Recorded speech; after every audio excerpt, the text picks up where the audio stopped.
అందరు చూడాలి ఖచ్చితంగా. బీజేపీ కార్యకర్తలు, బీఆర్ఎస్, కాంగ్రెస్ అన్ని పార్టీల కార్యకర్తలు అందరూ మీ చేతులు ఎత్తి మనలారా చెప్తారు. మీరు ఒక నాయకుడిని నమ్మి ఇక్కడ ప్రజలను నమ్మించి ఈయన వస్తే బాగుంటుందని మీరు గెలిపించుకున్నప్పుడు మధ్యలో వారధి మీరే.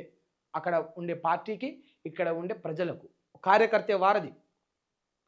లంక నుండి శ్రీరాముడికి రామరాజ్యం నుంచి వెళ్ళి లంకకు ఎట్లయితే వానరులు ఆంజనేయుడు వారధిగా ఉంటాడో ఒక పార్టీకి కార్యకర్తలు అట్లా.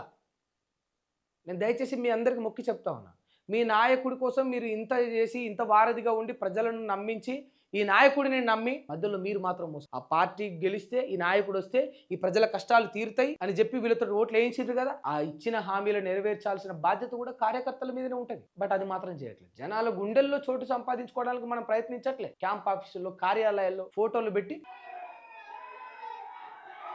ఏం ఉపయోగం చెప్పండి. ఇప్పుడు ఈ ఫోటో పెట్టి ఆడికి పోయి ఇట్లా జై కొట్టడం వల్ల వికలాంగులకు 6,000 పెన్షన్ వచ్చిందా? వృద్ధులకు 4,000 పెన్షన్ పడిందా? ఇచ్చిన హామీ ప్రకారం అన్ని పంటలకు 500 బోనస్ దొరికిందా?